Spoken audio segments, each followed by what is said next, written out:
The Toronto Raptors just made a blockbuster trade, and while it's sad to see OG Anunoby, one of the premier defenders in the league, go to a rival like the New York Knicks, the Raptors got back the perfect player to pair alongside Scottie Barnes for the foreseeable future. Most fans will think of RJ Barrett when it comes to this trade, given his connection to Team Canada, but the real gem is Immanuel Quickley. Before we get into the video, do me a favor and hit that subscribe button if you can. It would be greatly appreciated. Quickley made a name for himself in New York, nearly winning Sixth Man of the Year last season for the Knicks in his 4th season in the league. The reason he got traded and the reason the Raptors made the move was because New York just couldn't give him the playing time or money that he desired, while Toronto has a massive hole at the guard spot that he can fill. And the Raptors didn't just get any guard, they got a young 24-year-old two-way beast who will mesh well with their franchise cornerstone in Scottie Barnes. If we think of what Scottie is good at as a player, it's easy to see what types of players can help complement his game. Scottie's size and length makes him excellent around the basket. His cerebral decision-making and playmaking ability makes him excel as a screener, dominating in the short roll and making plays for himself and his other teammates. And most recently, he's added a three-point shot as well, and if that sticks, he'll be one tough player to guard. So what does Scottie need around him?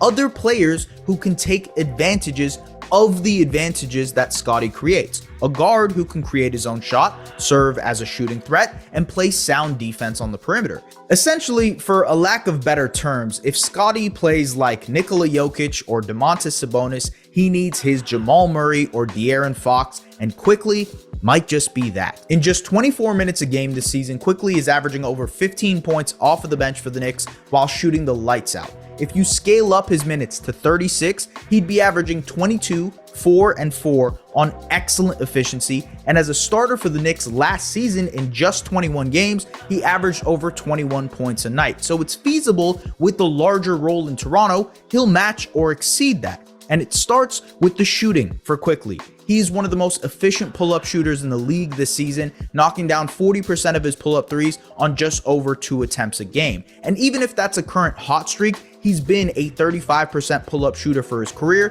which will be like finding water in the Sahara Desert on this Raptors team. With Toronto so deprived of shooting, Quickley's ability to pull up will pair well next to Scottie in pick and rolls, where his pull-up threat will force teams to go over screens or even switch actions, which should open up the middle of the floor for Scottie. Speaking of the pick and roll, that is where Quickley is going to thrive on this team. He is the second most efficient pick and roll ball handler in the league this season, generating over 1.1 pick run, albeit on low volume, only being given 4 possessions a game. While he isn't doing it as frequently because of his role, Quickley is up there next to Tyrese Halliburton, De'Aaron Fox, SGA, and Jamal Murray as far as pick and roll initiators and efficiency. And that will be a godsend for this Raptors team and for Scottie Barnes, who can act both as a screener and as the ball handler next to Quickley. Why? Because Quickley is also dynamite off of the ball, and that's why he's the perfect pair next to Scottie, because IQ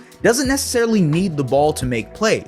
He's shooting 40% on catch and shoot threes this season and has excelled in ghost screen actions, where he slips into space using the threat of his driving ability to space the floor and knock down shots when paired alongside Jalen Brunson. And not to mention, Quickley is shooting a whopping 43% on above the break threes, and that should help space the floor for both Pascal and Scottie to operate in the post even more. His catch and shoot ability is perfect next to Scottie because he can draw the attention, and with that added attention, Scottie can feast off of those. IQ is excellent at attacking closeouts and driving the ball. According to Louis Zatzman of Raptors Republic, Quickley averages just over 17 drives per 100 possessions, and the Knicks score over 1 point on those drives, which is above league average. But as Lewis points out, in context of the Raptors, above average would be by far their best and most efficient driver on the team. Quickley uses his drives to settle into his unlimited floater game, which is one of the best in the league.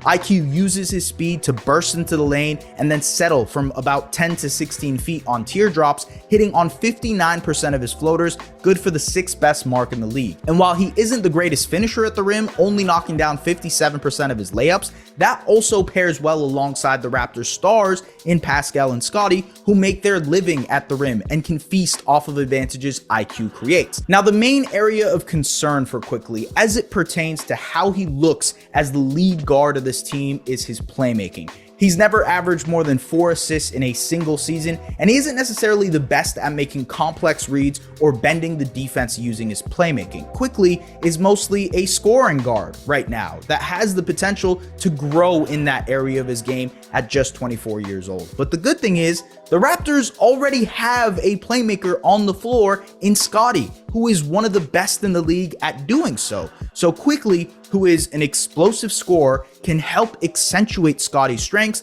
while also Scottie can help alleviate some of the playmaking pressure off of IQ and vice versa. And that's why the Raptors traded one of their best players in OG for this guy. Toronto very desperately needed to find a guard to pair alongside Scottie long term, and in Quickley, they not only have an ideal fit next to him, but they also have a potential budding star ready to break out. And with the extra opportunity in Toronto, it's all but a given that he will. Thank you for watching. If you like this video, hit that subscribe button and don't forget to tap into the Objective Basketball Podcast for our analysis of the NBA at large.